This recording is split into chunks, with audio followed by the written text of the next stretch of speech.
प्रश्न। देवी देवता, भूत प्रेत, राक्षस, पिशाच, यक्षिणी दक्षिणी, पितर क्या होते हैं? इनका निवास कहाँ है? इनका प्रयोजन क्या है? ये क्या कर सकते हैं? रिद्धियां सिद्धियां क्या हैं? देवी देवता, भूत प्रेत, राक्षस, रिद्धि सिद्धि, यक्षिणी दक्षिणी, पितर क्या हैं?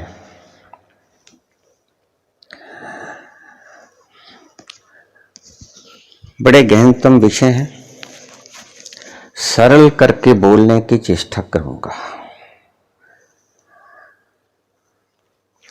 यद्यपि अगर फिर भी समझ ना आए तो आप मुझे मेरे व्हाट्सएप पे उस प्रश्न को डाल सकते हैं। 3 डायमेंशन हम देख रहे हैं। डायमेंशन, उनका अर्थ है लंबाई, चौड़ाई, ऊंचाई, 3D। Width, breadth, length, height कह लो, लंबाई, चौड़ाई, ऊंचाई, ये 3D है। लेकिन 4th डायमेंशन की खोज सर एल्बर्ट आइंस्टीन ने की। पता उनको भी नहीं था, एक तुक्का लगाया है, क्योंकि वो कौन सा ज्ञानी पुरुष थे, भौतिकी में विद्वान थे, लेकिन ब्रह्म विद्या में उनको कुछ पता नहीं था। और ये सवाल आपने सभी ब्रह्म विद्या के पूछे हैं। 3 डायमेंशन तो सभी जानते हैं, लंबाई, चौड़ाई, ऊंचाई। लेकिन 4था डायमेंशन एल्बर्ट आइंस्टीन ने खोजा नहीं, सुझाया, क्योंकि उनको भी पक्का नहीं पता कि 4th डायमेंशन क्या होता है। उन्होंने सुझाया कि time is the 4th dimension, समय 4था आयाम है। कुछ अंश इनके ठीक हैं, लेकिन पूर्ण रूप से यह व्याख्या ठीक नहीं है। कुल 10 डायमेंशन होते हैं। ये जो आपने मुझे सवाल पूछा है, भूत प्रेत, देवी देवता, यक्ष, यक्षिणी दक्षिणी, पितर, ये सभी इन्हीं 10 डायमेंशन से प्रयोजन रखते हैं। एक एक करके आपके एक एक विषय को उठाऊंगा। भूत प्रेत, ये वो आत्माएं हैं जो कि शरीर छोड़ देती हैं, और आत्मा के बारे में आपने सनातन धर्म में बहुत जान ही लिया होगा कि आत्मा मरती नहीं है। आत्मा तो रहती है अपने कर्मों के साथ, अपने संस्कारों के साथ आत्मा बनी रहती है। और जो 4th डायमेंशंस में आत्माएं रहती हैं उनको भूत प्रेत कहते हैं। सरल भाषा में समझाने की चेष्टा कर रहा हूं ताकि आप समझ पाए, क्योंकि जो चीज प्रत्यक्ष नहीं देखी होती उसको सरल भाषा में ही समझाना उचित होता है। जो आत्माएं शरीर छोड़ दिए होती हैं, नया शरीर ग्रहण नहीं किए होती हैं अभी तक, और इसी डायमेंशन में रहती हैं, उन्हें भूत प्रेत कहते हैं। यहां लोगों को बड़ी हैरानी होती है, उलझन में पड़ जाते हैं। बहुत से लोग मुझे कहते हैं कि फिर उनका लोक कहाँ है? भाई यही लोक है, यही लोक है, ये यूनिवर्स जो है सारा, ये सारा कॉमन लोक है। और आदमियों की रिहाइश, जीवों की रिहाइश सिर्फ धरती पर ही नहीं है। Only this planet earth is not existence on the universe. सिर्फ पृथ्वी ग्रह ही नहीं है सिर्फ, जो कि अस्तित्व से युक्त हो प्राणियों के, और भी बहुत ग्रह हैं। तो अगर मैं ये कहता हूं कि यही है हमारे आसपास, तो उसका अर्थ समझने की चेष्टा करेंगे। जैसे दूध होता है हमारे पास, जिस पात्र में होता है उन 3 डायमेंशंस में होती हैं। इसको आप ध्यान से समझने की चेष्टा करें, और इस वीडियो को उस वक्त सुनने की कोशिश करें जबकि आप बिल्कुल फुर्सत में बैठे। दुकड़ चुकड़ में, भाग दौड़ में, आपाधापी में इस वीडियो को मत सुने, क्योंकि अगर एकांत में सुनेंगे तो आपको सारा मर्म पता चल जाएगा कि मैं क्या बोल रहा हूं, उसका अर्थ क्या है। तो मैंने कहा कि किसी भी पात्र में, वो गिलास हो, गड़बी हो, कुछ भी हो, दूध से भरा हुआ है। 3 डायमेंशन हो गए ना, आकार में, लंबाई, चौड़ाई, ऊंचाई। गिलास है तो गिलास की शेप का बन जाएगा दूध, गड़बी है तो गड़बी के शेप का बन जाएगा, और डोलू है तो डोलू के शेप का बन जाएगा दूध। ये तो 3 डायमेंशन हो गए। तो मैं कहता हूं चौथा डायमेंशन मैं कैसे समझाऊं? चौथा डायमेंशन आप ऐसा समझो कि जैसे उस दूध में चीनी घोल दी जाए, तो आपको देखने में तो 3 डायमेंशन ही नजर आएंगे। दूध है, उसकी लंबाई, चौड़ाई और ऊंचाई, ये 3 डायमेंशन आएंगे। लेकिन जो चौथी चीज बीच में घुली हुई है, चीनी, वो आपको दिखाई नहीं पड़ेगी। तो उस चौथे डायमेंशन में आपके जो है वो अलग से अस्तित्व है उसका। ये मैं थोड़ी देर ठहर के समझाऊंगा सारी चीजें। 3 डायमेंशन हम देखते हैं। चौथे डायमेंशन में भूत और प्रेत, जिन्होंने अपनी शरीर को छोड़ दिया होता है और नया गर्भ अभी धारण नहीं किया होता, करीब करीब चौथे डायमेंशन की आत्माएं मूर्छित अवस्था में होती हैं। मूर्छित यानी कि जागृत नहीं होती, अपनी मर्जी से वो कुछ नहीं कर सकती। ध्यान से समझना। इससे अगर कोई डर आपके मन में हो वो भी निकल जाएगा, अगर कोई भ्रम आपके मन में हो वो भी निकल जाएगा, संदेह होगा वो भी निकल जाएगा। क्योंकि भूत प्रेत, देवी देवता, राक्षस, यक्षिणी, दक्षिणी, ये इनके बारे में बहुत ही कुप्रथाएं, मान्यताएं मौजूद हैं। चौथे डायमेंशन में भूत प्रेत, पिशाच, राक्षस, ये रहती हैं, जो कि बेहोश अवस्था में होती हैं। ये अपनी इच्छा से कुछ नहीं कर सकती।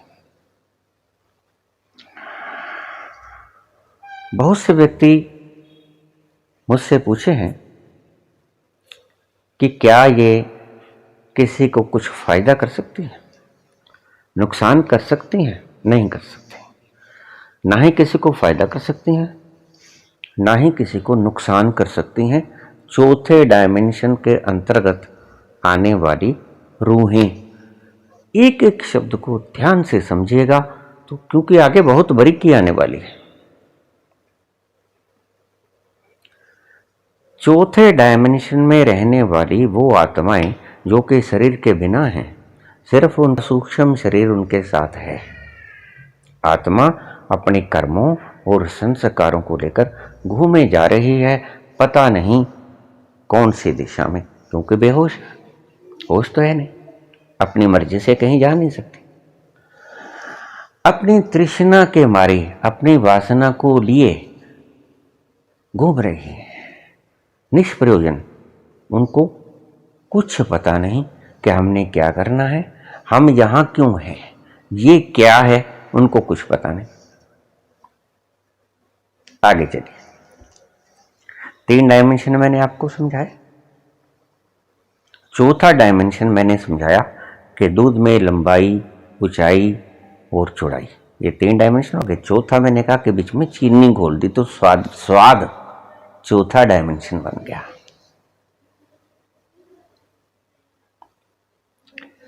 अब 5वां डायमेंशन। 5वें डायमेंशन में आपके पितृ रहते हैं। पितर हम सभी जानते हैं, हम श्राद्ध वगैरह अर्पण किया करते हैं। हमारे साल में एक बार श्राद्ध पर्व आता है 15-16 दिनों का, तो हम वो पर्व करते हैं। करीब करीब हिंदुस्तान में ये प्रथा सभी घरों में लागू होती है। कुछ डर के मारे करते हैं, कुछ श्रद्धापूर्वक करते हैं, कुछ करना है फर्ज के लिए करते हैं, लेकिन करते हैं अक्सर। 5वें डायमेंशन में पितर। पितर क्या है? पितर वो आत्माएं हैं जिन्होंने शरीर छोड़ दिया है, नया शरीर ग्रहण नहीं किया है और स्लाइटली जागृत हैं, थोड़ा सा होश है, थोड़ा सा गहरा। वो आपका बुरा भी कर सकते हैं, वो आपका भला भी कर सकते हैं, थोड़ी सी होश है। पितर होश पूर्वक बिना शरीर के कर्म और संस्कारों को लिए हुए आत्मा 5वें आयाम में रहती है, उसे हम पितर कहते हैं। या जो हमारे पूर्वज या अनुज जिन्होंने शरीर की अवधि के समाप्त होने पे या शरीर की अवधि समाप्त होने से पहले, ध्यान से सुनिएगा मेरा एक एक शब्द, फिर आपकी समझ में आ जाएगी बात। समझ ना आए तो बार बार सुनिएगा।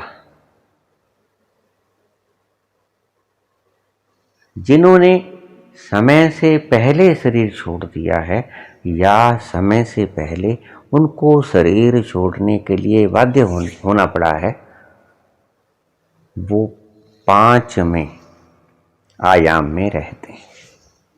5th डायमेंशन, 3 डायमेंशन, फिर 4th डायमेंशन मैंने बताया आपको कि जैसा चीनी घोल दी वो चौथा, और 5वां उसको मैं कैसे समझाऊं आपको। आगे आगे मेरे लिए समझाना थोड़ा सा कठिन होता जाएगा और फिर तो मैं समझा ही नहीं पाऊंगा। 10th डायमेंशन तक मैं आपको शब्दों में समझा नहीं पाऊंगा। 5वां डायमेंशन कैसे आएगा? जैसे दूध है हमारे पास, उसमें हमने चीनी घोल दी तो स्वाद जो है वो 5वां डायमेंशन बन गया। स्वाद, क्षमा कीजिएगा, चौथा डायमेंशन बन गया। पांचवा डायमेंशन, जैसे हम उसमें सुगंध मिला दें। आपने अक्सर रूह अफ़ज़ा पिया होगा। रूह अफ़ज़ा नहीं तो हम पेय पदार्थ जो हमारे सुगंध से युक्त होते हैं, आजकल गर्मियों में बहुत से चलते हैं। आपका फैंटा वगैरह, कोका कोला, थम्स अप वगैरह, या जैसे पेय पदार्थ आप दूध में मिला के भी पी लेते हो, गोल्ड स्पॉट वगैरह, तो उसमें सुगंध होती है। टेस्ट के साथ स्मेल, ये पांचवा डायमेंशन आ गया। पांचवें डायमेंशन में आपके पितर देवता निवास करते हैं, जिनका आप श्राद्ध करते हैं। श्राद्ध तो आप फोर्थ डायमेंशन वाले का भी करते हैं, क्योंकि आपको पता नहीं, जो व्यक्ति मर गया है, शरीर छोड़ दिया है, उसने नया शरीर लिया है कि नहीं लिया है, कि अभी वो टक रहा है,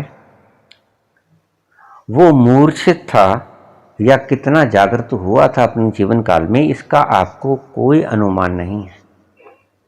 वो फोर्थ डायमेंशन में फिर रहे हैं या फिफ्थ डायमेंशन में फिर रहे हैं, उन्होंने नया शरीर धारण कर लिया है या नहीं कर लिया है, इसका आपको कुछ भी ज्ञात नहीं हो। इसलिए आप जो चौथे डायमेंशन में हैं, जो पांचवें डायमेंशन है, उन सभी का श्राद्ध कर देते हो। बहुत जगह तो मैंने ऐसे देखे हैं कि जिनका आप श्राद्ध कर रहे होते हो, वो 2 बार मर चुके होते हैं और उसके बाद तीसरी बार जन्म ले लिए होते हैं। बहुत केसेस में मैं ये काम देखता हूँ कि आज आप जिस व्यक्ति का श्राद्ध कर रहे हो, वो यहां से मरने के बाद फिर मर गया और फिर मर गया और फिर नया जीवन ले लिया। तो आप ऐसे भी श्राद्ध किया करते हो। ऐसे श्राद्ध करने का कोई अर्थ नहीं होता। अब आपको बताए कौन? बड़ा सवाल मुश्किल है कि जिसका आप श्राद्ध कर रहे हो, वो वास्तव में जिसके लिए श्राद्ध कर रहे हो, क्या उसके हेतु वो श्राद्ध हो रहा है, नहीं हो रहा है? वैसे तो आप जो श्राद्ध करते हो उसका अर्थ आप नहीं समझते। श्राद्ध का अर्थ होता है श्रद्धा का जो आगे आ है वो श्रेय के साथ लगा दिया गया है। आखिर का शब्द जो मात्रा है वो पहले शब्द के साथ श्रद्धा, तो धा का जो शब्द मात्रा है वो उठा के श्रेय के साथ लगा दी। श्रद्धा, श्रद्धा से श्राद्ध बन गया। जिसके प्रति आपको श्रद्धा है उसका आप श्राद्ध करते हो। श्रद्धा का बया हुआ रूप श्राद्ध है। लेकिन आपके श्राद्ध करने का अर्थ श्रद्धा कतई नहीं होता। कुछ केसेस को छोड़कर, कुछ केसेस में वास्तव में ही आप श्राद्ध करते हो। मैंने बहुत लोग देखे श्राद्ध करते हुए, बड़े अश्रुओं से युक्त अपने माता पिता का जिसका भी श्राद्ध कर रहे होते हैं, तो वो भीतर से रोते हैं और श्राद्ध करते हैं। उसकी याद आती है। ये होता है सही श्राद्ध। उस व्यक्ति को भीतर से याद करना और उसके प्रति आभार प्रकट करना, या उसके बिछोड़े का गम दिल को कचोटना अश्रुपूरित आंखों के साथ या अश्रुपूरित हृदय के साथ जो श्राद्ध किया जाता है, वो सही श्राद्ध होता है। खैर, मैं मूल प्रश्न पे आ जाऊं। जो पितरों के बारे में एक प्रश्न मुझसे यह भी पूछा गया था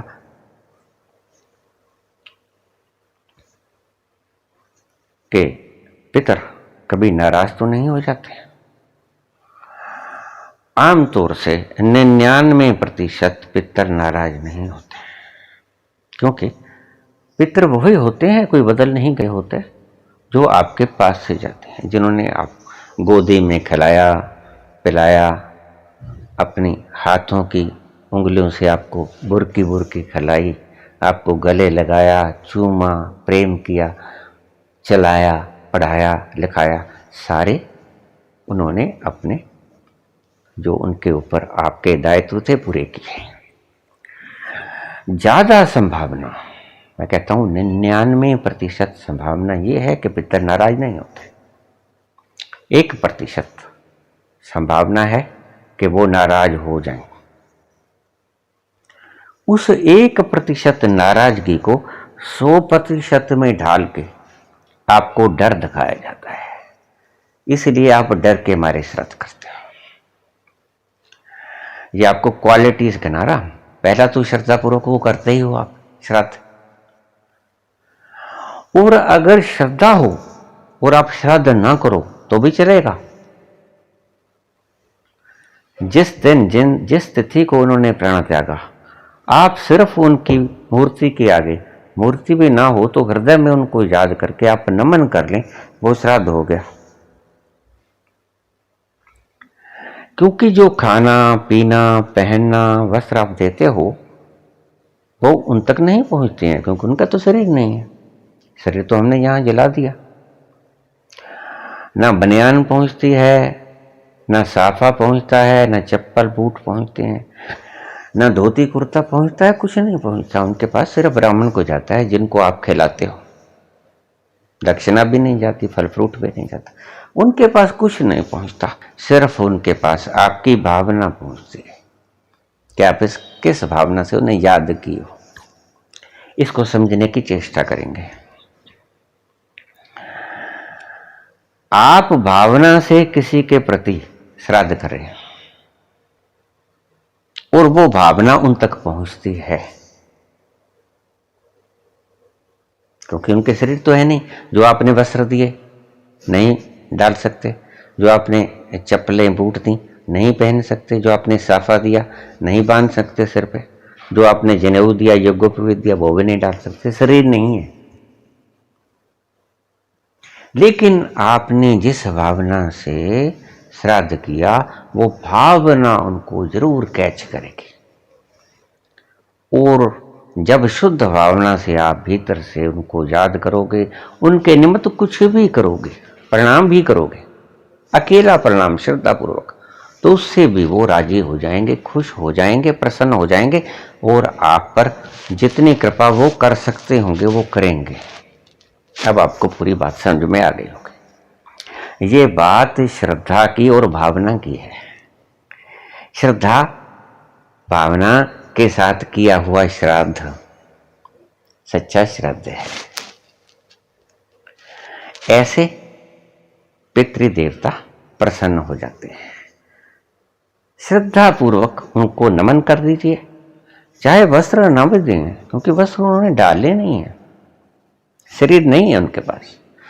श्रद्धा पूर्वक नमन ही कर लें, प्रणाम ही करें, उन्हें याद ही कर लें, इतने से खुश हो जाएंगे, क्योंकि उन्हें जरूरत ही नहीं है। बाकी जो सामान आपने दिया है वो तो जरूरत ब्राह्मण को है, आपको नहीं, कि आप उनके लिए अवश्य करें, और उनको भी नहीं, क्योंकि वो पहन नहीं सकते, उपयोग नहीं कर सकते उस चीज का।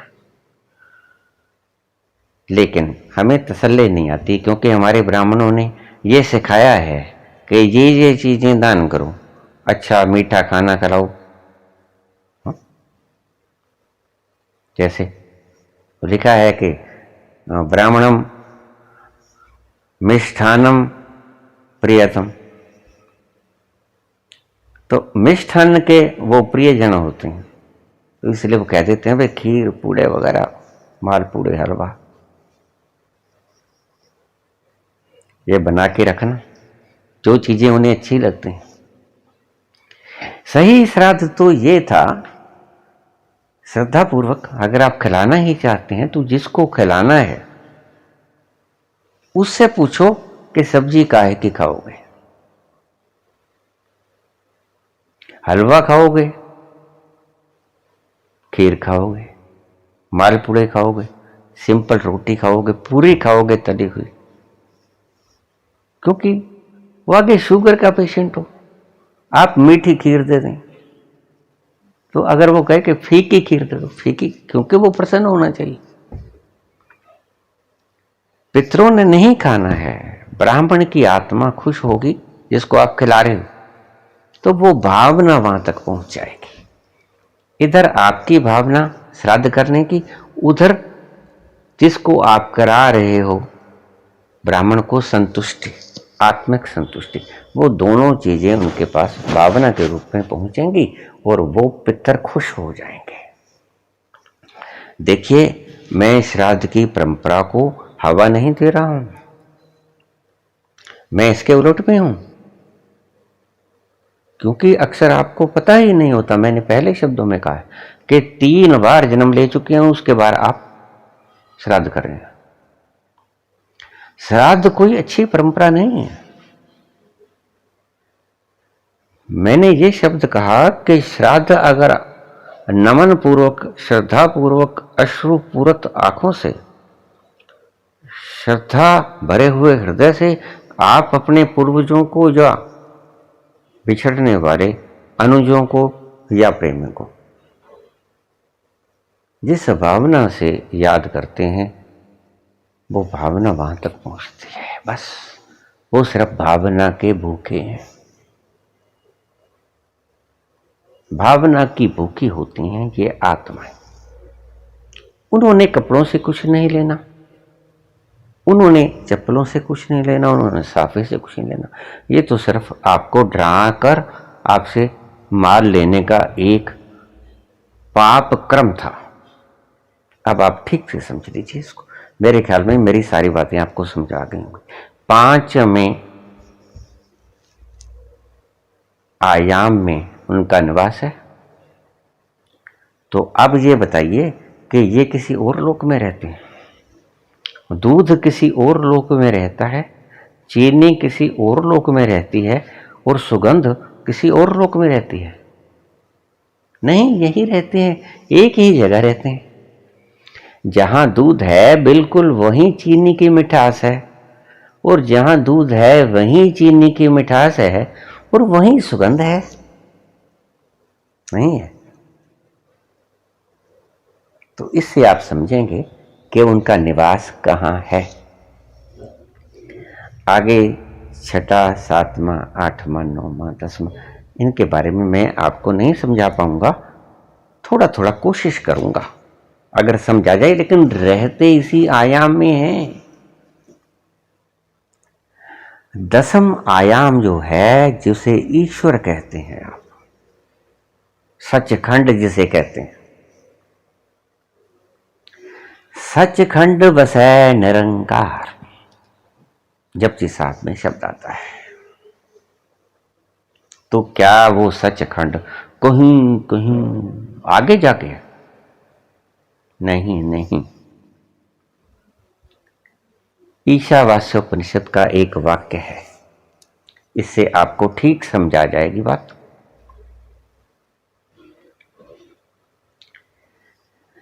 ईशावास्यमिदं सर्वं यत् किंच जगत्याम जगत। ईश्वर इस जगत के कण कण में व्यापक है। ध्यान से समझिए, तर्क युक्त बात है, तर्क से ही समझनी पड़ेगी। बुद्धि को ढीले छोड़ दीजिए, आपके दिमाग में उतर जाएगी बात। मन को खुला करिए, रेस्टफुल हो जाइए, तो आपको समझ में आएगी। 5वां आयाम तक मैंने समझाया, आगे 10वां आयाम पर सीधे लगे जाऊंगा, क्योंकि तुम्हें समझ नहीं आएगा। 6वां आयाम, 7वां आयाम समझ नहीं आएगा। आगे रस रूप आएगा, 7वां, 8वां कुछ और आएगा, आपको नहीं समझाएगा। 10वां से समझा देता हूं आपको। ईशावास्यमिदं सर्वं यत् किंच जगत्याम जगत। अगर ईश्वर कहीं दूर सचखंड में बैठा है, तो फिर यहां ईश्वर विद्यमान कैसे हुआ? ईशावास्यमिदं सर्वम सर्वम, तो ये धरती भी तो सर्वम में आ गई। जिस धरती पे हम सभी बैठे हैं, जिस ग्रह पे, वो बीच में आ गई ना। अगर ईश्वर किसी सचखंड में दूर वहां बैठा है, तो यहां कैसे विद्यमान हो गया? ये उपनिषद तो कहते हैं कि वो समष्टि के, समग्र के कण कण में विद्यमान है। ईशा वसमिदम सर्वम यत किंच जगत्याम जगत। जगत यूनिवर्स, ब्रह्मांड उसके कण कण में व्याप्त है। बोलने की थोड़ी सी कमी रह गई, ऋषि के पास शायद शब्द नहीं थे। मैंने लिखा होता तो मैं ऐसे नहीं लिखता, मैं लिखता ईशावास्यमिदं सर्वम यत किंच, बस जगत्याम जगत नहीं कहता मैं। जगत शब्द अलग करता है परमात्मा को जगत से। ईशावास्यमिदं सर्वम यत किंच, हर जगह ईश्वर ही ईश्वर है। जिधर देखता हूं उधर तू ही तू है, हर जर्रे में तू ही तो रूबरू है। अगर मुझे लिखना पड़ता उपनिषद तो मैं ये शब्द लिखता, आगे जगत्याम जगत ना लिखता। जरूरत भी नहीं थी उसके लिखने की, क्या आवश्यकता है। ईशावास्यमिदं सर्वम यत किंच, यहां खत्म कर देता। है भी ऐसा ही, क्योंकि ये सत्य है। जगत का कण कण ईश्वर है। आगे आ जाइए। मैं ये नहीं कहता जगत के कण कण में ईश्वर है। मैं शब्द भ्रांति पैदा करता है। मैं शब्द का अर्थ क्या है? हम कहते हैं कि इस गड़वी में दूध है, तो गड़वी और दूध अलग अलग हो गए ना, दो अस्तित्व हो गए ना। एक तो गड़वी का अस्तित्व हो गया और एक दूध का अस्तित्व हो गया। दो अस्तित्व हमने मान लिए। तो अगर हम ये कहेंगे ईशावास्यमिदं सर्वम यत् किंच जगत्याम जगत, तो हमने दो अस्तित्वों को मान लिया। किसको? एक तो ईश्वर को और एक जगत को। और दुविधा क्रिएट हो गई। दुविधा ही भ्रम पैदा करती है। दुविधा का ही हमने तोड़ना है। ये दुई को हमने तोड़ना है। दादू ने कहा है, दादू दूजा को नहीं, दूसरा कोई नहीं। दूजी मन की दौड़, ये मन जो दौड़ता फिरता है ना, ये दूसरा पैदा कर लेता है। दौड़ मिटी, संशय गया। इस दौड़ को मिटाना है हमने अपनी साधना के द्वारा। दौड़ मिटी, संशय गया, फिर संशय चला जाता है, भ्रम चला जाता है, दुई खत्म हो जाती है। वो जो ड्रीम हमने पाल रखा है, वो जो मूर्खता हमने कर रखी है, जो भुलावा हमने डाल रखा है, वो टूट जाता है। दौड़ मिटी, संशय गया, भ्रम टूट जाता है। वस्तु ठोर की ठोर। परमात्मा तो वही है, जहां था सदा वहीं रहेगा। सो इस दुई को मिटाने के लिए मैं कहता हूं कि जगत्याम जगत, यद्यपि उपनिषद के शब्दों को काटने की दुष्कर्म कर रहा। आप तो दुष्कर्म ही कहेंगे, लेकिन मुझे करना पड़ रहा है, मैं क्या करूं। ईश्वर और जगत दो चीजें नहीं हैं। वेद में चाहे लिखा हो। एक महर्षि, मैंने बोला एक शब्द, तो उसने कहा नहीं नहीं ऐसा नहीं, तीन है। मैंने कहा तुमने तीन देखी होंगी, तुमने तीन देखी होंगी। मैंने जो देखा है मैं वही बोलूंगा आपके। वेद, शास्त्र, उपनिषद, किसी ग्रंथ की बात नहीं मानूंगा मैं, मेरी आंखों की बात मानूंगा मैं, मेरे अंतर्दर्शन की बात मानूंगा मैं, किसी का मोहताज नहीं। जिस तरफ देख लिया, जिस तरफ देख लिया उस तरफ तसद्दुक कर ली। मैं तो मोहताज नहीं, मैं तो मोहताज नहीं काबियाबुत खाने का।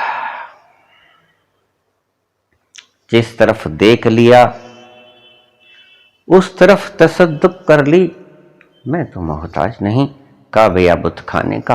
ये काबा है या बुत खाना है, मंदिर है, या मस्जिद है, मैं इसका मोहताज नहीं। आप मोहताज हों, आपको मुबारक। मैं तो मोहताज नहीं काबे या बुत खाने का। मैंने तो जहां देख लिया ईश्वर, उधर ही मेरी झुक गई गर्दन। मैं किसी काबे या बुत खाने का नहीं, मैं ईश्वर के निवास की तरफ झुक जाता हूं। मेरी गर्दन वहीं झुक जाती है जहां ईश्वर का निवास देखता हूं। और ईश्वर का निवास ऐसा कौन सा स्थान है जहां मुझे नजर नहीं आता। जिधर देखता हूं उधर तू ही तू है, हर जर्रे में तू ही तो रूबरू है।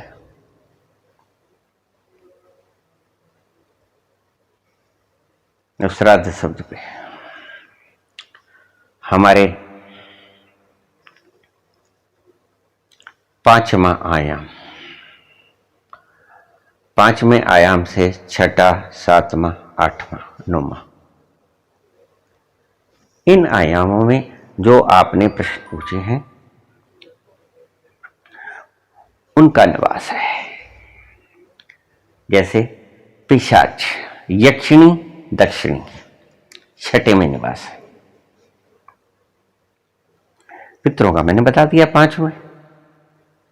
7वें में देवी देवता, 7वें। 8वें में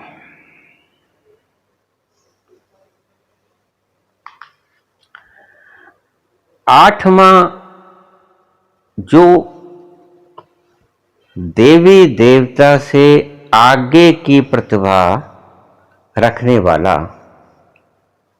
जो तत्व है वो 8वें में निवास है उसका। वो तत्व कैसे होगा वो आपको बताता हूं। 3 देवों को हम मानते हैं, ब्रह्मा विष्णु महेश। लेकिन ब्रह्मा विष्णु महेश में जो महेश हैं उनको हम, बाकियों को देव और शंकर जी को हम कहते हैं महादेव। यहां फर्क हो गया थोड़ा सा। 2 देव विष्णु और ब्रह्मा, और महादेव कहते हैं हम शंकर को। तो 8वें में जो देवों के द्वारा भी पूजनीय हैं महादेव, उनका निवास है। आपके शब्दों में समझाऊं? देखिए, शब्दों से चिपट मत जाना, मैंने पहले ही कहा है। सरल करके समझाने की चेष्टा मत कर, मैं कर रहा हूं। आप ऐसा मत करना कि मेरे सरल शब्दों के साथ चिपक जाओ। समझाने की चेष्टा कर रहा हूं आपको। सत्य क्या है उसके बारे में साफ साफ नहीं बताया जा सकता। ये भी जो चीजें बता रहा हूं ये ठीक है, बिल्कुल ठीक है, लेकिन समझाने में और देखने में कुछ तो फर्क हुआ करता है ना।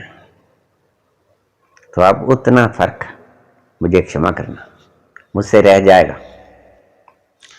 8वां जैसे Shankar. 9वां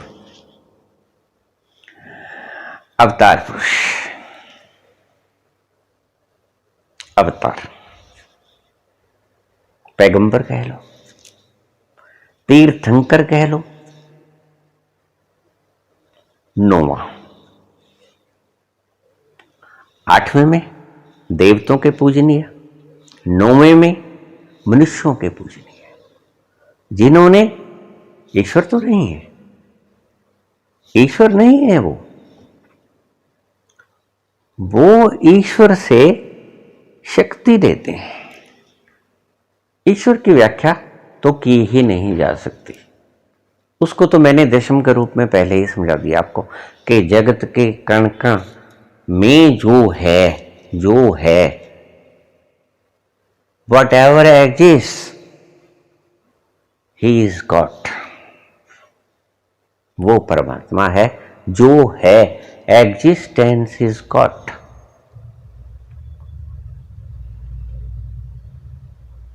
weather in solid form, liquid form gas form, or energy form, or consciousness form. अब आप इसको थोड़ा सा समझने की चेष्टा करें। जड़ चेतन, जड़ चेतन, चेतना कॉन्शियसनेस और कॉन्शियसनेस के बिना, विदाउट कॉन्शियसनेस। पेड़ पौधे भी आ गए, ये योनियां अलग अलग तरह की स्टेट ऑफ कॉन्शियसनेस के हिसाब से बनाई गई हैं, श्रेणियां हैं। जैसे डार्विन ने थ्योरी बना दी थी, धीरे धीरे, बिल्कुल सही तो नहीं है, फर्क है चीजों का, लेकिन मैं साइंस नहीं समझा रहा हूं आपको, मैं आपको एवोल्यूशन की थ्योरी नहीं समझा रहा हूं, मैं आपको संकेत दे रहा हूं सिर्फ आपके प्रश्न का जवाब देने के लिए। सो पहला, दूसरा, तीसरा, चौथा, मैंने बोला चीनी घोल दी, डायमेंशन वही है। पांचवा, जैसे मैंने कहा सुगंध घोल दी। छठा, सातवां, आठवां, ये भी मैंने समझाने की चेष्टा की है। यक्षिणी दक्षिणी वगैरह, देव देवता, महादेव, 8वें तक आ गया। 9वें तक जाके मैंने पीर पैगंबर अवतार, 9वीं तक आ गया। और 10वें तक परमपिता परमात्मा, वो कॉन्शियसनेस जो सभी कुछ वो है, exist, what ever exist, that is God. जड़ है, चेतन है, प्राणी है, पुरुष है, स्त्री है, कुछ भी है, हवा है, पानी है, ऑक्सीजन है, कार्बन डाइऑक्साइड है। हमारे वायुमंडल में 100% वायु में 78% नाइट्रोजन है, 21% ऑक्सीजन है, 1% बाकी की गैसें हैं, हीलियम, थीलियम, क्लोरीन, फ्लोरीन, ये सब 1% है। ऑक्सीजन परमात्मा ने बहुत मात्रा में दी है, 21% ऑक्सीजन है हमारे। कार्बन डाइऑक्साइड तो बिल्कुल नाम मात्रा है। कार्बन डाइऑक्साइड तो 1% में सभी गैसें मिलकर कार्बन डाइऑक्साइड होती है। और ये मत समझना कि पेड़ों के बिना हम जीवित नहीं रह सकते, ये भूल कर जाते हो। पेड़ भी हमारे बिना जीवित नहीं रह सकते, क्योंकि हम कार्बन डाइऑक्साइड छोड़ेंगे तो कार्बन डाइऑक्साइड पेड़ लेंगे, उनके लिए जीवन है कार्बन डाइऑक्साइड, उनके लिए ऑक्सीजन जीवन नहीं है, हमारे लिए ऑक्सीजन जीवन है। लेकिन ये इंटरकनेक्शन है, अगर हम पेड़ों से जीवित हैं तो पेड़ भी हमारे कारण जीवित है। प्राणी ऑक्सीजन लेके कार्बन डाइऑक्साइड छोड़ता है, पेड़ ऑक्सीजन छोड़ते हैं, कार्बन डाइऑक्साइड लेते हैं। तो उनका जीवन अपने पे डिपेंड करता है, अपना जीवन उन पर डिपेंड करता है। अगर हम ना होंगे तो कार्बन डाइऑक्साइड कहां से आएगी? क्योंकि एटमॉस्फेयर में तो 1% से भी सभी ऑक्सीजन के अलावा जो गैसें हैं वो मिलाकर 1% है। 78% नाइट्रोजन, 21% ऑक्सीजन और बाकी सभी गैसें मिला के 1%। सो कार्बन डाइऑक्साइड की पेड़ों को जरूरत है, जो हम छोड़ेंगे, ऑक्सीजन लेके कार्बन डाइऑक्साइड छोड़ेंगे। पेड़ों के लिए कार्बन डाइऑक्साइड का महत्व है, हमारे लिए ऑक्सीजन का महत्व है। तो ये थे आयाम। आपने पूछा भूत प्रेत, देवी देवता, राक्षस, पिशाच, यक्षिणी दक्षिणी, पितर क्या हैं? ये सभी मैंने आपको जवाब दे दिया। 10 डायमेंशंस में। रिद्धि सिद्धि क्या है? अब ये एग्जिस्टेंस नहीं है, देखिए यहां फर्क पड़ जाता है। लोग रिद्धि सिद्धि को भी ऐसे मान लेते हैं जैसे कोई देवी देवता आएगा, कुछ ऐसा कुछ आएगा, कोई देवता आके खड़ा हो जाएगा, रिद्धियां दे देगा, सिद्धि। नहीं नहीं नहीं, ये कुछ कलाएं हैं, ये कुछ फोर्सेस हैं, पावर्स। जैसे किसी पावर को किसी रूप में कन्वर्ट करें। इलेक्ट्रिसिटी तो एक ही है ना, पावर हाउस से जो आती है, तो उसको हम हीटर में डाल देते हैं तो गर्माइश हो जाती है, एसी में डाल देते हैं, फ्रिज में डाल देते हैं तो ठंडी हो जाती है, बर्फ जम जाती है। सो वो अलग अलग तरह की ऊर्जाओं का रूपांतरण है रिद्धियां सिद्धियां। रिद्धियां सिद्धियां पाने के उपाय हैं। आप विशेष तरह की कोई चीज पाना चाहते हैं, धन पाना चाहते हैं, कारोबार पाना चाहते हैं, कोई गद्दी पाना चाहता है, कोई प्राइम मिनिस्टर बनना चाहता है, सीएम बनना चाहता है, विधायक बनना चाहता है, कि कोई बच्चा चाहता है, औलाद नहीं है, और संसार में ईश्वर ने पता नहीं क्या कुछ बना रखा है। जो भी कुछ चाहता है वो रिद्धियों सिद्धियों के द्वारा भी प्राप्त किया जा सकता है। एक तो हम सीधे प्राप्त कर सकते हैं, इलेक्शन लड़ो, पीएम बन जाओ, सीएम बन जाओ, इलेक्शन लड़ो, एमएलए एमपी बन जाओ, लेकिन सिद्धियों के द्वारा भी हम बन सकते हैं। वो दूसरा मेथड है, कान को इधर से नहीं उधर से पकड़ लिया, लेकिन मेथड है, रिद्धियां सिद्धियां हैं। इनको देता कौन है? इनको देता तो ईश्वर ही है, क्योंकि मालिक है वो। मिलती कैसे हैं, ये बड़ी लंबी प्रयोजन है। अगर कोई रिद्धि सिद्धियों को पाना चाहता है तो विशेष रिद्धि के बारे में, सिद्धि के बारे में मुझसे वार्तालाप कर सकता है। मेरा कॉन्टैक्ट नंबर ही व्हाट्सएप नंबर है, उसके ऊपर आप ये प्रश्न डाल सकते हैं, अपना पूरा एड्रेस और कॉन्टैक्ट नंबर देकर।